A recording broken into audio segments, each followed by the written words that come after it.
नमस्कार दोस्तों, मैं चौहान पुष्पा पिक्के स्टडी चैनल में आपका स्वागत है।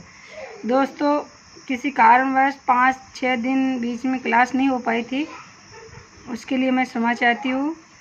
और आज से वापस हर रोज़ की तरह क्लास से जारी रखेंगे। तो पढ़ते हैं। तो आज अपन संबंधवाचक सर्वनाम के बारे में पढ़ेंगे। इससे पहले अपन सर्वनाम के भेद जो चल रहे हैं उससे 4 भेद पढ़ लेते। पुरुषवाचक, फिर निजवाचक, निश्चयवाचक और अनिश्चयवाचक 4 पढ़ लिए थे और 5वां चल रहा था। उसके बाद में एक और रहेगा जो प्रश्नवाचक है सर्वनाम। तो ये 6 भेद होते हैं, 6 कंप्लीट हो जाएगा। उसके बाद में नए टॉपिक के साथ अपन मिलेंगे। तो दोस्तों, वीडियो अच्छा लगे तो लाइक एंड शेयर जरूर करना और सब्सक्राइब करना ना भूलें ताकि आने वाला वीडियो आपको मिलता रहे। तो दोस्तों, लाइक नहीं करते हो, लाइक भी क्या करो। और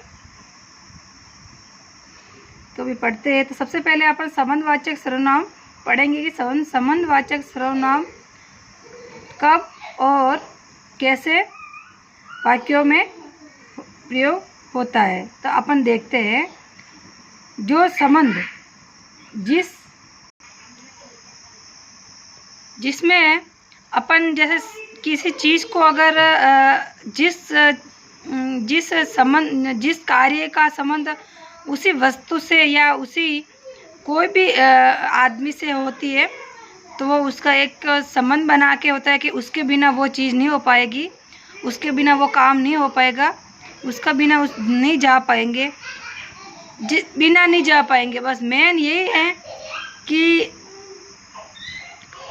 पहले वाला जो है वाक्य वो दूसरे वाक्य पर क्या रहेगा, निर्भर रहेगा और उसके बिना वो काम नहीं होगा। तो अपन अब इसमें देखो, जो जिसने जिसे जिसे जिसको जिससे जिसके द्वारा जिसके लिए जिससे जिसका जिसकी जिसके जिसमें जिस पर, जब ये जो के क्या है, बहुवचन। अभी इसमें जब जिन में देखो, जिन्होंने, जिन्हें, जिनको, जिससे, जिसे, द्वारा, जिसके लिए, जिससे, जिनका, जिनकी, जिनके, जितने भी ये शब्द आएंगे ये शब्द किस में आएंगे, संबंधवाचक सर्वनाम में आएंगे। अब अपन ये देखते होंगे कि ये शब्द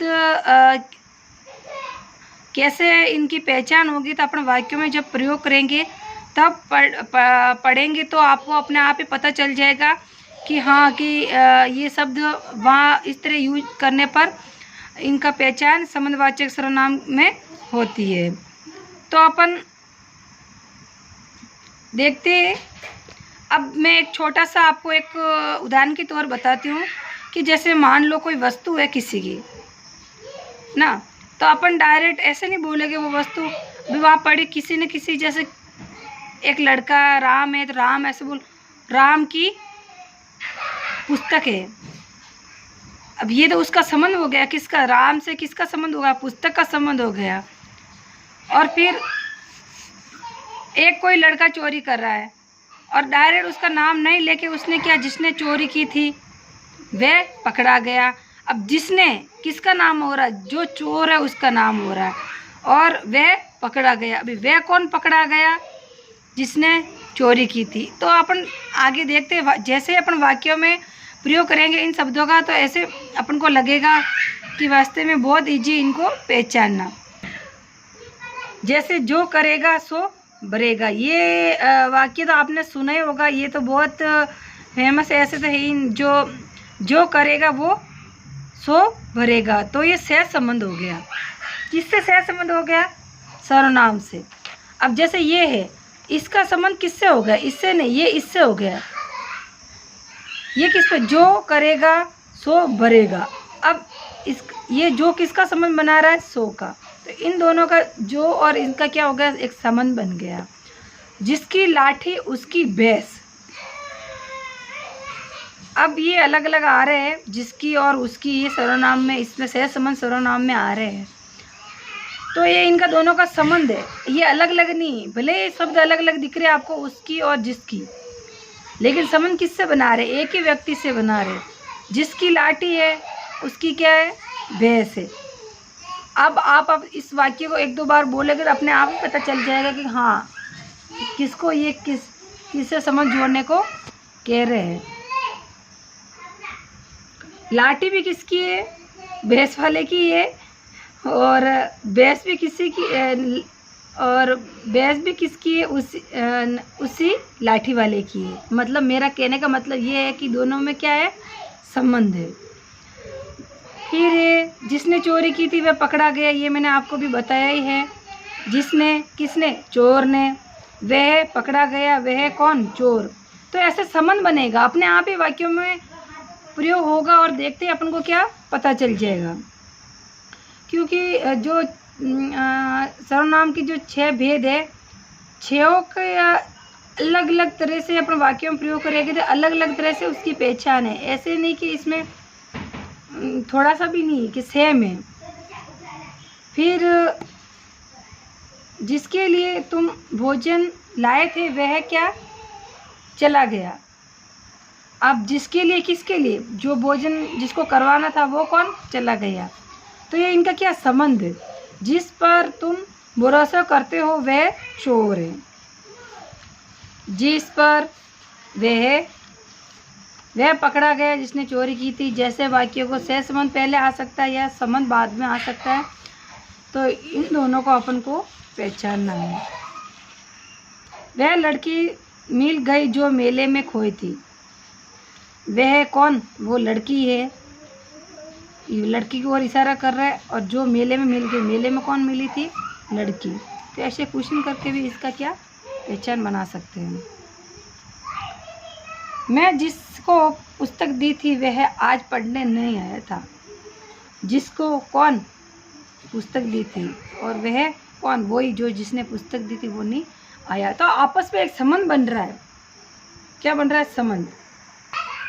तो दोस्तों एक समझाने के लिए इतना ही था कि पहली वाली जो वस्तु होती है वो इस वस्तु दूसरे पर निर्भर रहती है, यानी दोनों का संबंध बनता है। वो किस में आएगा? संबंधवाचक सर्वनाम में आएगा। अब इसमें एक और बच्चा है जो प्रश्नवाचक है, उसको भी अपन देख लेते हैं। उसके बाद कल से न्यू टॉपिक के साथ अपन मिलेंगे, तो थोड़ा उसको देख लेते हैं। प्रश्नवाचक तो जैसे सीधे तौर से अपन कह सकते हैं कि जिस वाक्य में अपन प्रश्न लगाकर अगर उस चीज़ को पहचानने की कोशिश कर सकते हैं, तो कोई वस्तु या किसी भी आदमी से बात कर रहे हैं, कोई वस्तु चाहिए या किसी से क्या से अपन क्वेश्चन करने पर उसका आंसर मिल जाता है। तो अपन पहले इसका थोड़ा सा देख लेते हैं। कौन, किसे, किसने, किसे, किसको, किसके द्वारा, किसके लिए, किससे, किसका, किसकी, किसके, किसमें, किस पर, किन में कोई भी कारक चिन्ह होने पर प्रश्नवाचक सर्वनाम होगा। अब इनमें अब क्या है कि अब किसका अपन बोल सकते, किसका लड़का है, किसकी लड़की है, किसको काम है, किसके द्वारा जाएंगे, किसने कहा था, किसे कहा था, कौन आया है। तो मतलब ये जो भी जितने ये शब्द है, ये अगर अपन लगा के देखते हैं तो ये सब प्रश्न करते हैं। ये सब क्या करते हैं? सब प्रश्न करवाते हैं, करते भी है और करवाते भी है। तो अपना आप अपन को क्या पता चल जाएगा, ये प्रश्नवाचक सर्वनाम है।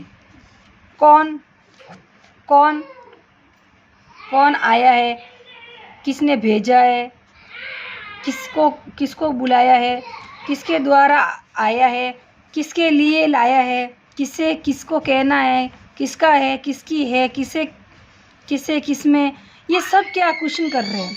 अब देख लेते हैं अपन इसमें। अब देखो कौन बोल रहा है, क्वेश्चन हो गया। तुम किससे बातें कर रहे हो, तुम क्या खा रहे हो, किन्होंने कहानी सुनाई, किसने गीत गाया था, किन को नाश्ता करना है, आप किस पर भरोसा करते हो, उमेश किसके घर गया था। तो ये जो मैंने ये उदाहरण लिए हुए हैं, ये एनसीईआरटी बुक से भी मैंने देखा और जो पेपर में पहले के जो क्वेश्चन के तौर से आए हुए हैं उसको भी मैंने इसमें काउंट कर दिया है। तो आप इनको एक दो बार, मैं इस उदाहरण को नहीं देख के आप इस चीज़ को समझने की कोशिश करो, ताकि आपको ऐसे नहीं कि अब ऐसे आपको एग्ज़ाम में 4 ऑप्शन मिल जाएंगे, चारों में से ऐसे अपन को मिलेंगे कि सेम और सब अपने के लिए क्या है, सही है। लेकिन अगर ये कौन किसे ये प्रश्न बता रहे हैं, सबसे पहले तो अपन को अंदर का सर्वनाम छांटना ये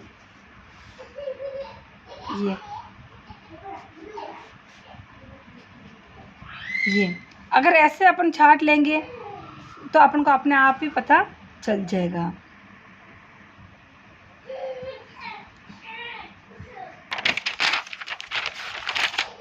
तो दोस्तों अपन ने सर्वनाम आज कंप्लीट कर दिया है, और सर्वनाम के जो भेद थे वो 6 थे।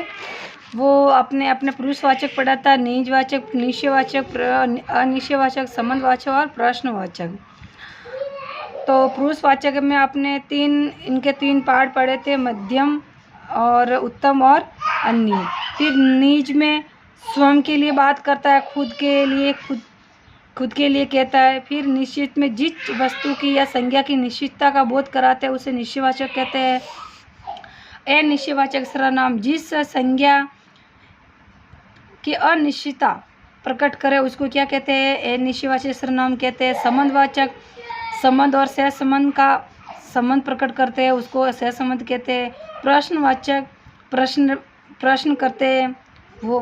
तो अपन इस चीज़ों को अपन ने पढ़ा था। आप पीछे जो वीडियो है इसमें जो भेद है, 6 भेद है हमने बताए थे, उसको बजा के पीछे देखना, क्रम से देखना, ताकि आपको आराम से समझ में आ सके। एक बार नहीं 2 बार देखना, और आपके हो सके तो आपको साथ साथ में ऐसे कॉपी और उसमें नोट करने की भी कोशिश करना। आप याद कितनी देर रख सकते हो? अगर किसी चीज़ को अपन भूल जाते हैं तो तुरंत ही अपन कॉपी को उठा के देखते हैं तो अपन को याद आ जाए, तुरंत उसको देखते ही, पढ़ेंगे नहीं, उससे पहले अपन को देखते ही वो चीज़ याद आ जाती है। तो दोस्तों वीडियो अच्छा लगे तो लाइक एंड शेयर ज़रूर करना प्लीज़, और ऐसे ही सपोर्ट करते रहना, ताकि आने वाले वीडियो के कल वापस मिलते हैं। तब तक के लिए धन्यवाद।